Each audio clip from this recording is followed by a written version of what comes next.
Baik, Assalamualaikum warahmatullahi wabarakatuh. Kali ini saya rekam perkuliahan analisis vektor karena ada beberapa kendala teknis tadi siang ya. Silakan nanti kalau ada yang ingin didiskusikan bisa kita diskusikan di grup ya. Baik, saya ingin sharing tentang materi yang ketiga, yaitu sesuai RPS yang saya bagikan ya. Di sini materinya adalah diferensiasi vektor ya, atau turunan fungsi bernilai vektor. Oke, teman-teman pasti sudah kenal fungsi skalar. Bagaimana fungsi skalar bisa kita cari turunannya ya. Sekarang kita mulai dari turunan biasa atau turunan fungsi satu peubah ya. Ada yang menyebutnya dengan turunan biasa ya. Sekarang mari coba kita pikirkan pada kehidupan sehari-hari apa saja yang termasuk vektor. Ini di awal perkuliahan sudah kita bahas ya apa aja sih yang termasuk vektor.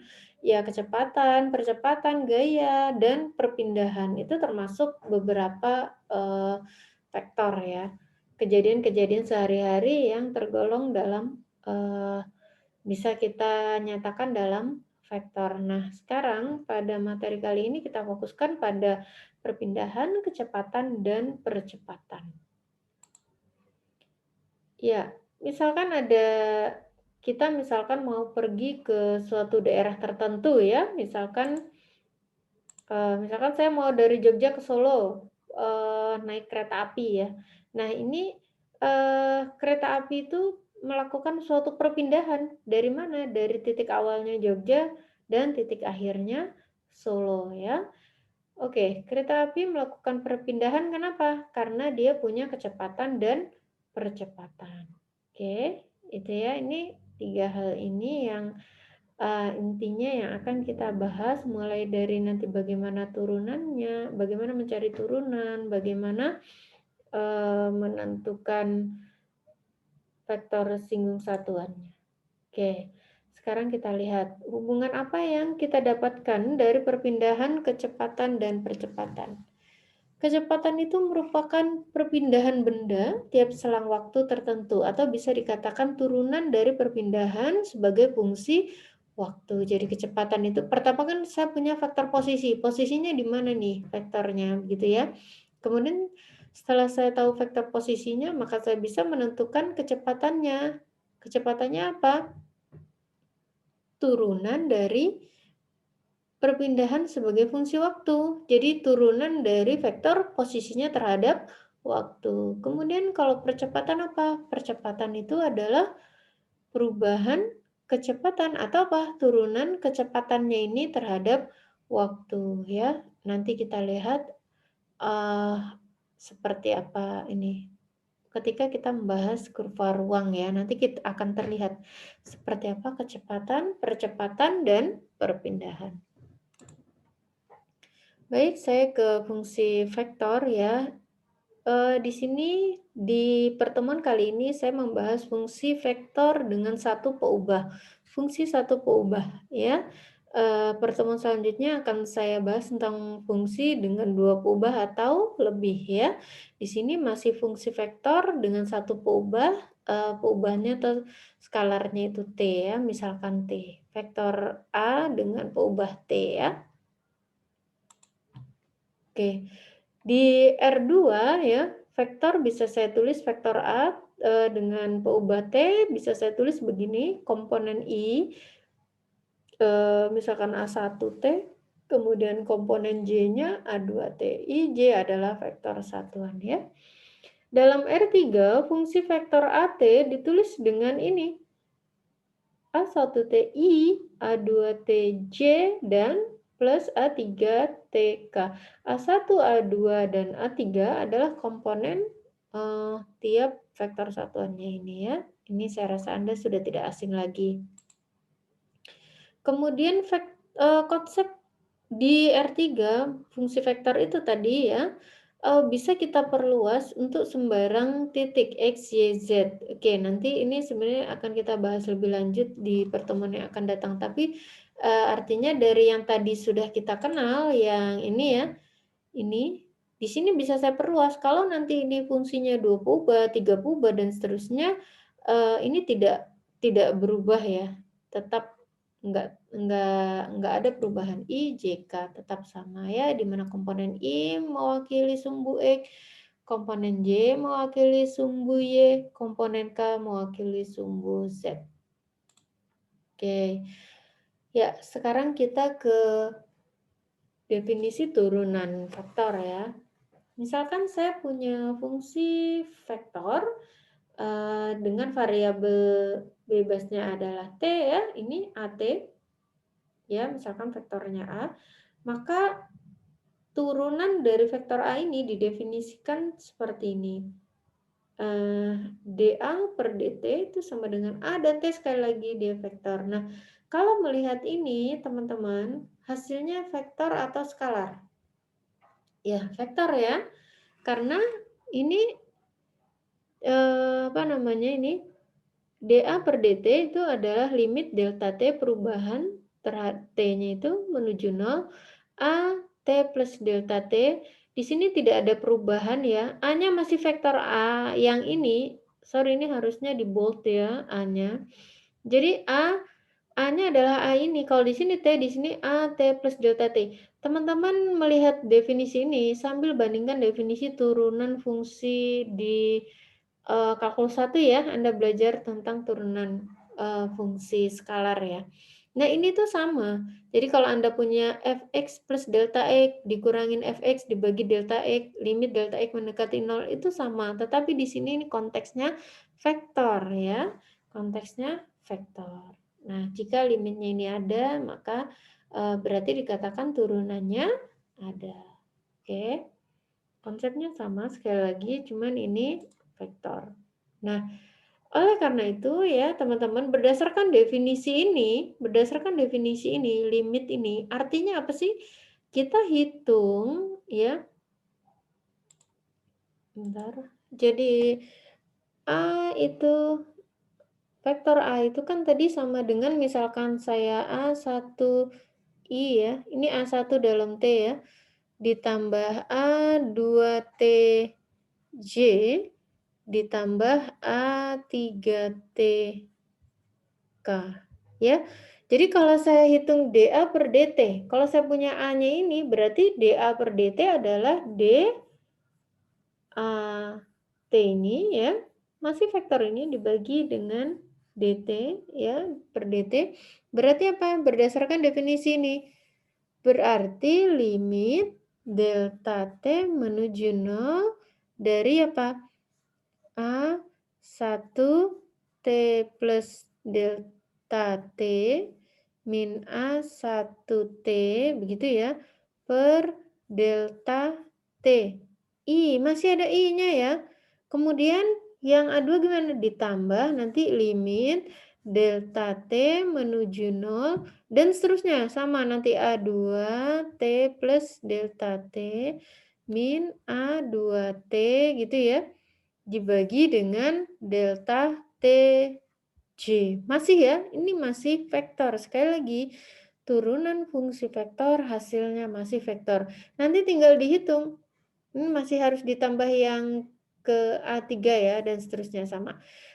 Ini kalau limit ini nanti masing-masing ada, ya, kalau limit ini masing-masing ada, maka ini. Nah, jika fungsi vektor ini ya, katanya, misalkan ini dengan fungsi-fungsi skalarnya ini kan tadi ya, dapat didiferensialkan. Artinya apa? Turunannya ada terhadap T. Itu tadi loh limitnya ada yang saya katakan. Dapat didiferensialkan berarti kan nilai limitnya ini ada. Oke? Berarti apa? Berarti AT dikatakan punya turunan. Atau apa? Dia terdiferensial atau diferensiabel di T. Gitu ya. Atau bisa kita katakan begini, dA per dt itu ada kalau ini tuh ada, ini ada, dan ini ada. gitu ya. Jadi kalau ketiga-tiganya ini ada, maka dikatakan A punya turunan atau diferensiabel. Mudahnya seperti itu ya. Nanti di akhir saya akan kasih contoh-contohnya, tapi di sini kita bahas dulu semua materi supaya saya lebih leluasa nanti membahas contoh ya. Kita lihat langsung ke materi selanjutnya adalah kurva ruang ya. Nah, seperti tadi yang saya katakan, jadi kalau misalkan saya punya vektor posisi R begitu, dengan R-nya adalah X plus Y plus Z seperti ini ya, maka ini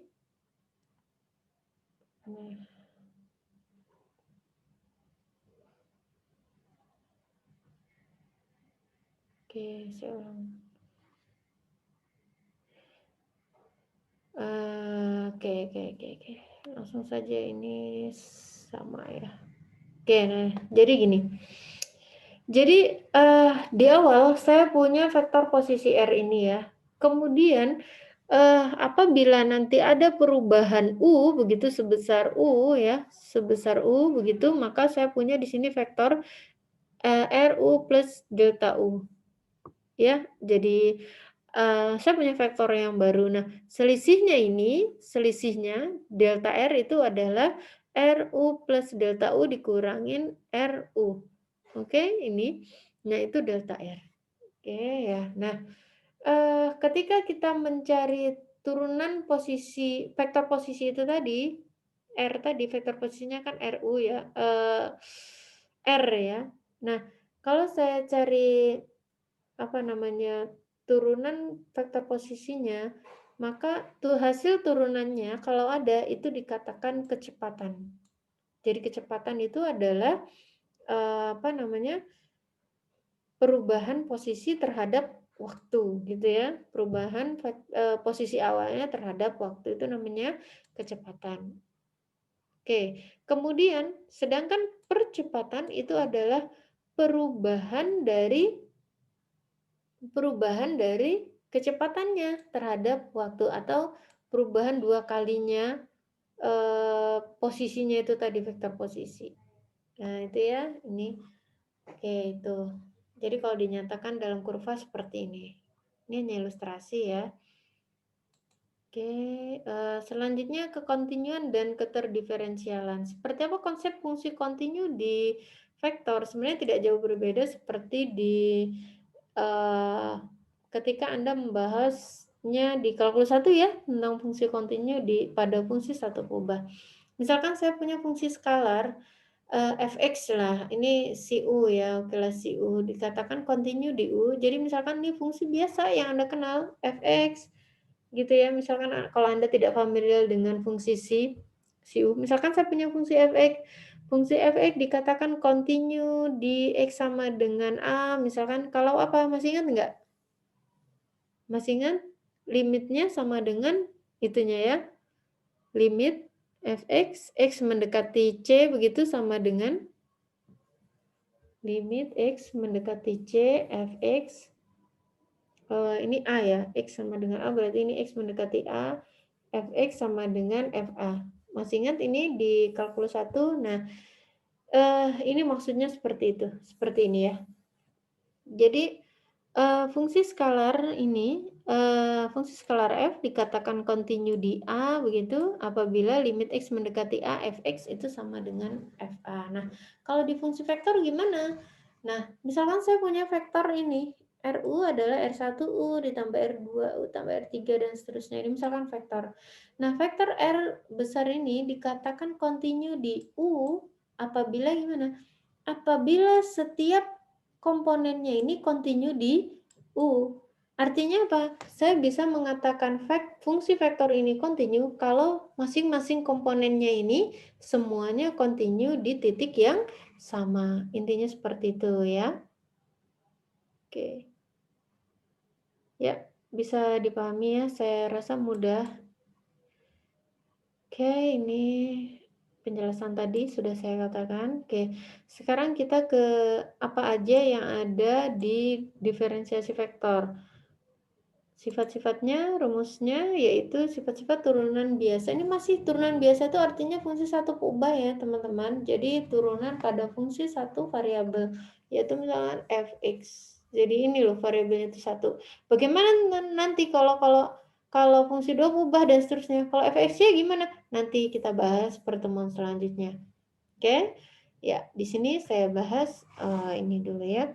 Nah, saya langsung saja. Misalkan saya punya 2 buah vektor, 3 buah vektor A, B, C ini adalah fungsi-fungsi vektor dengan terhadap T ya. Berarti AT harusnya ya. Ini tapi tidak ditulis secara ini supaya singkat. Harusnya begini, AT begitu ya. Nah, ini singkatnya saja ditulis A dan B. Sama ya. Nah, di sini ternyata sifat yang pertama, kalau saya punya vektor A dan vektor B, oke, turunan dari jumlahan vektornya itu sama dengan jumlahan masing-masing turunan vektornya. Bisa dipahami? Jadi misalnya saya punya vektor A, punya vektor B, saya jumlahkan, kemudian saya cari turunannya. Harusnya nilainya ini sama dengan apa? Kalau saya punya vektor A, saya cari turunannya, kemudian saya punya vektor B, saya cari turunannya. Kemudian saya jumlahkan. Nah, masih ingat penjumlahan vektor? Nah, ini yang jadi catatan. Ingat ya, turunan fungsi vektor itu hasilnya masih vektor. Berarti apa? dA dt ini, dA per dt itu vektor ya. dB per dt itu vektor, bukan skalar. Ingat, masih vektor. Nah, bagaimana menjumlahkannya? Ya, seperti pertemuan sebelumnya yang sudah kita pelajari. Bagaimana menjumlahkan dua buah vektor, bagaimana mengalihkan perkalian dot, perkalian cross, ya, dilihat kembali. Kemudian di sini yang kedua, kalau saya punya dua buah vektor, A dan B, saya dotkan, kemudian saya cari turunannya ya, turunan dari perkalian dot. Ternyata nilainya itu sama dengan, nah ini harus hati-hati ya teman-teman, berbeda, tidak sama seperti konsep penjumlahan. Di sini pada konsep perkalian ya, tidak dA per dt dikali dB per dt, tidak. Tapi apa? Vektor A dikalikan dengan turunan dari, kalinya dot juga ya. Ingat, kalau di sini dot, ini dot. A dot dB per dt, berarti Anda harus tahu dulu dB per dt-nya itu apa. Vektor ya, ini juga vektor, ini vektor. Ini vektor, ini juga vektor. Kemudian dA per dt didotkan dengan vektor B. dA per dt ini masih vektor, B-nya vektor didotkan, nanti hasilnya skalar. Ini skalar, dijumlahkan ini harusnya hasilnya skalar. Oke, harusnya skalar. Ya. Cek nanti. Kemudian yang ketiga ini adalah perkalian cross. Kalau Anda lihat, perhatikan ini sama dengan yang dot ya. Coba lihat ini. Sama ya. Cuman di sini dot, di sini cross. Ini dot, ini cross. Karena di sini cross. Ini cross. Oke? Ya. Kemudian yang keempat, misalkan saya punya suatu fungsi skalar. Si adalah fungsi skalar ya tadi. Oke, si adalah sebuah fungsi skalar. Oke, bukan fungsi vektor. Kalau saya punya fungsi skalar dikalikan dengan fungsi vektor, saya cari turunannya, maka nilainya harusnya sama dengan fungsi skalar dikalikan dengan dA per dt. Ingat, dA per dt ini turunan dari vektor masih vektor, berarti ini nanti hasilnya apa nih? Vektor ya, ini juga vektor dijumlahkan nanti masih vektor ya, dan seterusnya. Oke, sifat 1 sampai 6 saya buktikan, silahkan Anda pelajari ya teman-teman. Saya membuktikannya dengan menggunakan definisi dari turunan. Saya ambil dari buku Vector Analysis and Tensor Analysis-nya Skaum, silahkan nanti Anda lihat di sana ada. Nah, saya rangkum seperti ini ya. Oke. Sudah lengkap buktinya, artinya benar bahwa sifat yang kita gunakan itu logis gitu ya, sesuai matematis. Nah, oke, baik teman-teman, itu tadi materi dari mulai turunan, kemudian fungsi kurva, kekontinuan, dan keterdiferensialan. Di sini saya akan kasih contoh-contoh, jadi mungkin tidak semua akan saya bahas, teman-teman mohon dipelajari, kemudian Anda cari contoh-contoh serupa ya. Kita lihat contoh yang pertama. Misalkan di sini saya punya fungsi ft. Ft adalah fungsi bernilai vektor. Ini harusnya gini ya, I, J, K ya, ini fungsi vektor.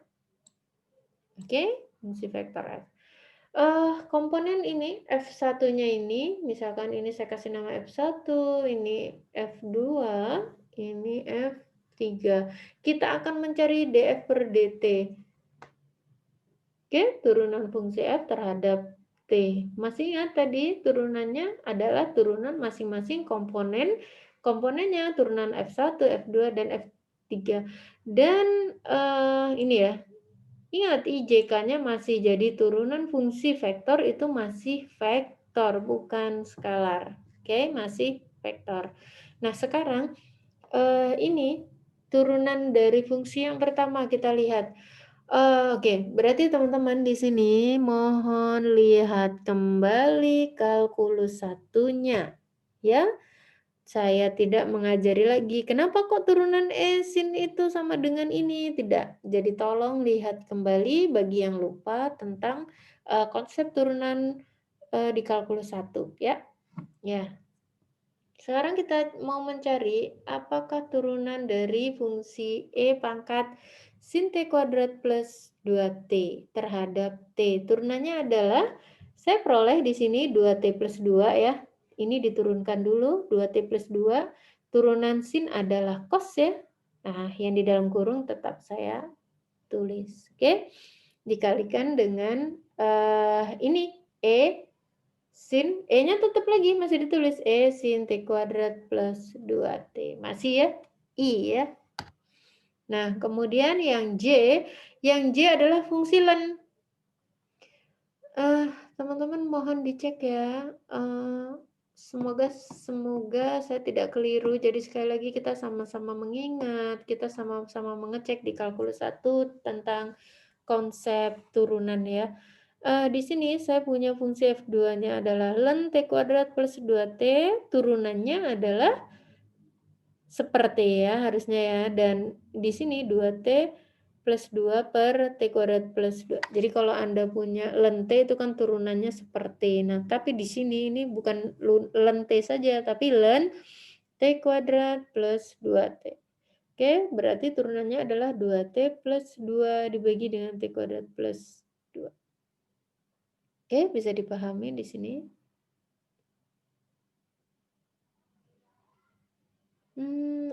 Apakah ini ada yang kurang? Ini ada yang kurang? Cek ya, ada yang kurang loh itu saya. Ayo, tahu nggak Anda? Nah, cek. Kemudian di sini turunan dari 4T kuadrat DT itu adalah 12T kuadrat ya. Ini 3 kali 4, 12. 3 kurang 1 jadi ini pangkat 2. Oke. Ya, kemudian contoh yang kedua, kalau saya punya, sekarang kalau saya punya vektor A dan vektor B, saya mau mencari D A dot B per DT di T ketika T-nya sama dengan 0.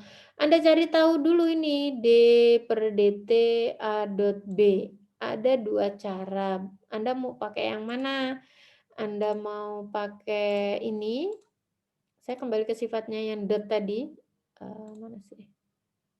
Mana tadi yang dot? Oke, sifatnya yang nomor 2 ya. A dot B itu adalah A dot DB per DT ditambah DA per DT didotkan dengan B. Anda boleh pakai rumus ini. Atau Anda dotkan dulu. Cari dulu A dot B itu vektornya, hasil vektor barunya apa. Kemudian baru Anda turunkan. Nah, itu sama ya kalau Anda lupa rumusnya. Oke, saya kembali ke contoh 2 tadi ya.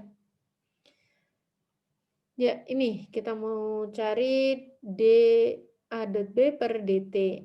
Ya, A-nya diketahui ini. Oke, kemudian B-nya ini ya. Oke, cara yang pertama, saya cari dulu A dot B. Saya peroleh ini. Tolong dicek benar atau enggak. Hasilnya adalah A dot B hasilnya skalar loh ya, bukan vektor loh ya. Skalar. Nah, dari skalar ini saya turunkan terhadap T ya, biasalah seperti turunan di kalkulus 1. Kemudian pada saat T sama dengan 0, oh ternyata hasilnya 0. Nah, nanti kita cek ya. Apakah ini hasilnya sama dengan kalau saya pakai rumus tadi? Ini kan saya kalikan dulu baru saya cari turunannya. Nah, sekarang kalau saya pakai rumus gimana? Cara yang kedua, saya pakai rumus ini. Ya, A dot dB per dt ditambah dA per dt dikali B. Hasilnya sama ya, teman-teman ini. Coba lihat. Nah, ini cuma diganti, ini harusnya 16T pangkat 3-nya kan di depan. Sama ya, ininya itu harus sama juga. Sebelum disubstitusikan tuh harusnya sama. Oke, hasilnya sama. Nanti Anda cek ya, teman-teman ya. Saran saya, jadi walaupun saya kasih materi, teman-teman, saya harapkan teman-teman tetap dicatat. Jadi dengan mencatat, teman-teman bisa mengingatnya. Jadi ketika ujian tidak sibuk membuka ya. Ingat ujian itu juga waktunya terbatas ya. Jadi mohon pada teman-teman, walaupun Anda kuliah online materi diberikan oleh dosen, saran saya tetap Anda mencatat apa yang diberikan ya. Oke. Tetap ditulis dengan tulisan Anda. Siapa tahu di sini saya ada yang terselip yang salah ya, sambil Anda pikirkan apakah benar. Nah, kemudian di sini tadi saya sudah jelaskan tentang kecepatan ya. Cuma tadi yang belum adalah vektor singgung satuan. Apa itu? Kita lihat. Misalkan saya punya suatu vektor posisi awal RT itu adalah ini ya. Saya mau menentukan vektor singgung satuan pada titik T sama dengan 1. Apa itu vektor singgung satuan? Lebih detail di R3 nanti akan kita bahas di pertemuan selanjutnya. Di sini di R1, di fungsi satu peubah, vektor singgung satuan adalah perubahan. Jadi namanya aja satuan. Ya, dia pasti besarnya satu satuan harusnya. Besarnya ya. Besarnya harusnya satu satuan. Jadi ini besarnya itu ini loh. Ini ya. Kalau saya hitung besarnya itu apa? Berarti besarnya dr per dt dibagi dengan dr per dt ini ya. Ini kan skalar ya. Ini vektor. Ini sama dengan apa? Akar dari itu ya. Nah, ini besarnya harusnya satu satuan. Nah, vektor singgung itu apa? Jadi ini kan kecepatan ya, dr per dt itu kan kecepatan. Oke, saya punya kecepatannya. Dr per dt adalah kecepatan.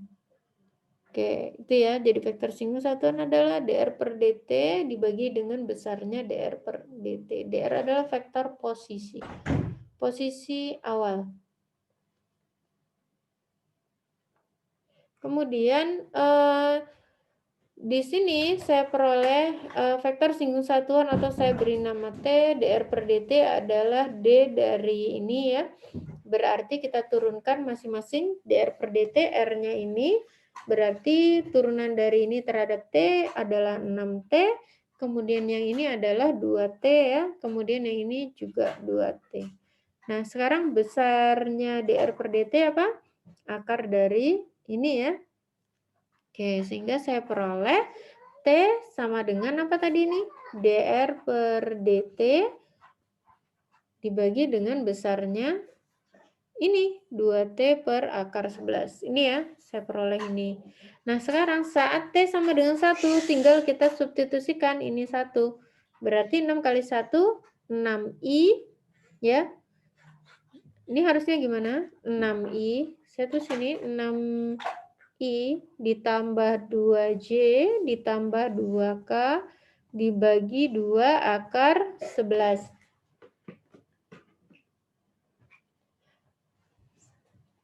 Kemudian ini dibagi bisa ya.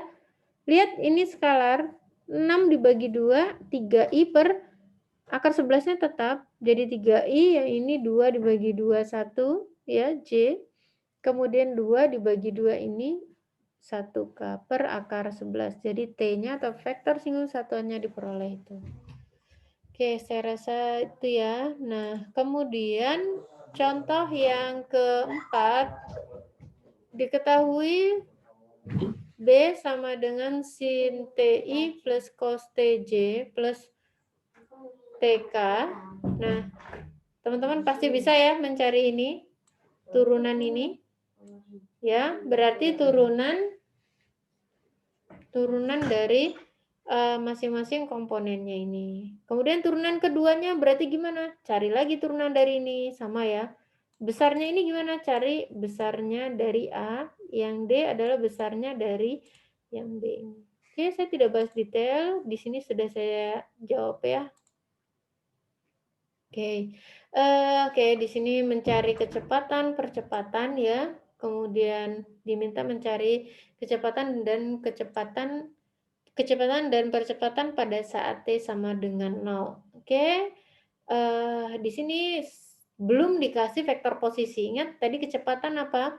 dr per dt. Jadi V itu adalah dr per dt, turunan pertama dari vektor posisi.